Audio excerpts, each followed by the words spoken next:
ಆತ್ಮೀಯ ಸ್ನೇಹಿತರೆ, ದಿವ್ಯಾನಂದ ಮೂರ್ತಿ ಮಾತಾಡ್ತಾ ಇದ್ದೀನಿ ದಿವ್ಯಾರೂಪ ಚಾನಲಿಂದ. ಇವತ್ತು ಬಸವೇಶ್ವರ ಜಯಂತಿ.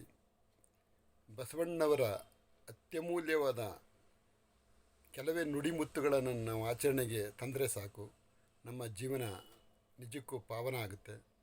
ನಾವು ನಿಜವಾಗಿ ಅವರಿಗೆ ಸಲ್ಲಿಸಬಹುದಾದ ಶ್ರೇಷ್ಠ ಗೌರವ ಕೂಡ ಅದಾಗುತ್ತೆ ಎಂಬುದು ನನ್ನ ಆಶಯ. ಬಸವಣ್ಣವರು ಹೇಳ್ತಾರೆ, ಲೋಕದ ಡೊಂಕ ನೀವೇಕೆ ತಿದ್ದುವಿರಿ, ನಿಮ್ಮ ತನುವ ಸಂತೈಸಿಕೊಳ್ಳಿ, ನಿಮ್ಮ ಮನವ ಸಂತೈಸಿಕೊಳ್ಳಿ ಅಂತ. ಹಾಗೆ ನಾವು ಮೊದಲು ನಮ್ಮ ಮೇಲೆ ಜಯ ಸಾಧಿಸುವ ಪ್ರಯತ್ನ ಪಡಬೇಕು. ಅದನ್ನೇ victory over himself is greater than any others ಅಂತಾರೆ. ನಮ್ಮ ಮೇಲೆ ನಾವು ಜಯ ಸಾಧಿಸಿ ನಮ್ಮಲ್ಲಿರ್ತಕ್ಕಂಥ ಧನಾತ್ಮಕ ಶಕ್ತಿಗಳನ್ನ ಹೆಚ್ಚಿಸಿಕೊಂಡು ಋಣಾತ್ಮಕ ಶಕ್ತಿಗಳನ್ನು ಬಿಟ್ಟು ನಾವು ಮುನ್ನಡೆದಾಗ ನಮಗೆ ಜೀವನ ಬೆಳಕಿನ ಕಿರಣದ ಹಾದಿಯತ್ತ ಸಾಗುತ್ತೆ.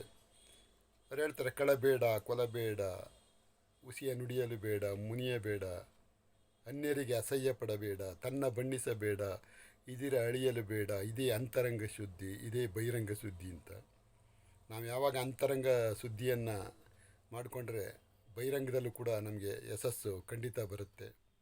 ಈ ಒಂದು ವಚನವನ್ನು ಆಂಗ್ಲ ಮಾಧ್ಯಮದಲ್ಲಿ ಓದಿದಂಥ ಒಬ್ಬ ಮಹನೀಯ ಹೇಳ್ತಾರೆ, ಇದೊಂದು ವಚನ ಸಾಕು ಮನುಷ್ಯ ತನ್ನ ವ್ಯಕ್ತಿತ್ವಗಳನ್ನು ವೃದ್ಧಿ ಮಾಡ್ಕೊಂಡು ಮುನ್ನಡೆಯೋಕ್ಕೆ ಅಂತ ಒಂದು ಸಂದರ್ಭದಲ್ಲಿ ಹೇಳಿದ ಮಾತು ನನ್ನ ನೆನಪಿಗೆ ಬರ್ತಾ ಇದೆ. ಅದೇ ಥರ ಅವರ ಮತ್ತೊಂದು ವಚನದಲ್ಲಿ ಅವ್ರು ಹೇಳ್ತಾರೆ, ಇವನಾರವ ಇವನಾರವ ಇವನಾರವ ನಿಂದಿಸದಿರಯ್ಯ, ಇವ ನಮ್ಮವ ಇವ ನಮ್ಮವ ಇವ ನಮ್ಮವ ಎಂದೆನಿಸಯ್ಯ ಅಂತ. ನಾವು ಯಾವಾಗ ನಮ್ಮ ಡೊಂಕುಗಳನ್ನು ತಿದ್ದುಕೊಂಡು ಅವ್ರು ಹೇಳ್ದಂಗೆ ಕಳಬೇಡ, ಕೊಲಬೇಡ ಅನ್ನೋ ವಚನವನ್ನು ಪಾಲಿಸಿ ಮುನ್ನಡೀತಿರುವಾಗ ಬೇರೆಯವರೆಲ್ಲರನ್ನೂ ಕೂಡ ಇವರು ನಮ್ಮವರೇ, ಇವರು ಅಂತ ಭೇದ ಭಾವ ಮಾಡಿದೆ ಎಲ್ಲರೆಲ್ಲ ಒಂದಾಗಿ ಕಾಣುವಂಥ ಮನೋಭಾವ ಬಂದಾಗ ವಿಶ್ವಮಾನವತೆ ನಮ್ಮಲ್ಲಿ ಮೇಳೈಸುತ್ತೆ, ನಾವು ವಿಶ್ವಮಾನ್ಯರಾಗ್ತೀವಿ.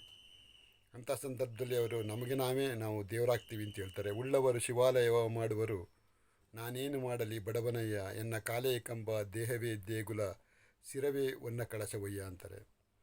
ಆ ಥರ ನಮ್ಮ ಗುಣಗಳನ್ನು ಧನಾತ್ಮಕವಾಗಿಟ್ಟುಕೊಂಡು ಆದರ್ಶಪ್ರಾಯವಾದ ಅವರ ವಚನಗಳನ್ನು ಪಾಲಿಸಿ ನಾವು ಎಲ್ಲರನ್ನೂ ಕೂಡ ನಮ್ಮವರೇ ಎಂದು ಭಾವಿಸಿ ನಮಗೆ ನಾವೇ ಶ್ರೇಷ್ಠ ವ್ಯಕ್ತಿತ್ವವನ್ನು ಬೆಳೆಸಿಕೊಂಡು ದೈವತ್ವವನ್ನು ಕಂಡ್ರೆ ಆಗ ನಾವು ಮಾಡುವ ಕಾಯಕ ಕೈಲಾಸ ಆಗುತ್ತೆ.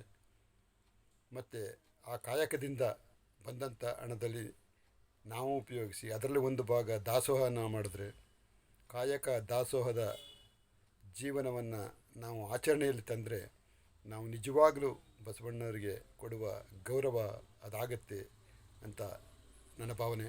ಈ ಬಸವ ಜಯಂತಿಯಂದು ನೀವೆಲ್ಲರೂ ಕೂಡ ಅವರ ಆದರ್ಶಗಳನ್ನು ಸ್ವಲ್ಪವಾದರೂ ಪಾಲಿಸುವ ಮೂಲಕ ನೀವೆಲ್ಲರೂ ಅವರಿಗೆ ಗೌರವವನ್ನು ಕೊಡ್ಬೋದು. ಆ ಮೂಲಕ ನಮ್ಮ ನಾಡಿನ ದೇಶದ ಪ್ರಗತಿಯಲ್ಲೂ ಕೂಡ ನಾವು ಪರೋಕ್ಷವಾಗಿ ಖಂಡಿತ ಭಾಗಿಯಾಗ್ತೀವಿ. ಶ್ರೇಷ್ಠ ವ್ಯಕ್ತಿತ್ವ ರೂಪಿಸ್ಕೊಳ್ಳೋದೇ ನಿಜವಾದ ಶ್ರೇಷ್ಠ ದೇಶ ಕಟ್ಟುವುದರ ರಹಸ್ಯ. ಒಂದು ದೊಡ್ಡ ಸಭೆಯಲ್ಲಿ ನಮ್ಮ ಸಿದ್ಧಗಂಗಾ ಮಠದ ಪರಮ ಪೂಜ್ಯರಾಗಿದ್ದಂಥ ಶಿವಕುಮಾರ ಸ್ವಾಮೀಜಿಗಳು ಹೇಳಿದರು, ಒಂದು ದೇಶದ ನಿಜವಾದ ಆಸ್ತಿ ಅಂದರೆ ಆ ದೇಶದಲ್ಲಿ ಎಷ್ಟು ಚಿನ್ನದ ಗಣಿಗಳಿವೆ ಅಂತಲ್ಲ, ಎಷ್ಟು ವನ ಸಂಪತ್ತಿದೆ ಅಂತಲ್ಲ, ಎಷ್ಟು ಸಚ್ಚಾರಿತ್ರ್ಯವಂತ ಶ್ರೇಷ್ಠ ವ್ಯಕ್ತಿಗಳು ಇದ್ದಾರೆ, ಅದು ಆ ದೇಶದ ನಿಜವಾದ ಆಸ್ತಿ ಅಂತ. ಹೀಗೆ ಬಸವಣ್ಣವರ ಕೆಲವು ವಚನಗಳನ್ನು ನಾವು ಆಚರಣೆಗೆ ತಂದುಬಿಟ್ರೂ ಕೂಡ ನಾವು ಶ್ರೇಷ್ಠ ಮಾನವರಾಗುವಂಥ ದಿಟ್ಟ ಹೆಜ್ಜೆ ಇಡ್ತೀವಿ. ಅಂಥ ಮಹಾನ್ ಚೇತನದ ಜಯಂತಿಯ ಶುಭ ದಿನ ಇಂದು ನಾವು ಆ ನಿಟ್ಟಿನಲ್ಲಿ ಸಾಗುವ ಪ್ರಯತ್ನವನ್ನು ಸ್ವಲ್ಪವಾದರೂ ಮಾಡೋಣ ಅಂತ ಹೇಳ್ತಾ ನಿಮಗೆಲ್ಲರಿಗೂ ಮತ್ತೊಮ್ಮೆ ಬಸವ ಜಯಂತಿಯ ಶುಭಾಶಯಗಳನ್ನ ತಿಳಿಸ್ತೀನಿ ಗೆಳೆಯರೇ. ನಮಸ್ಕಾರಗಳು.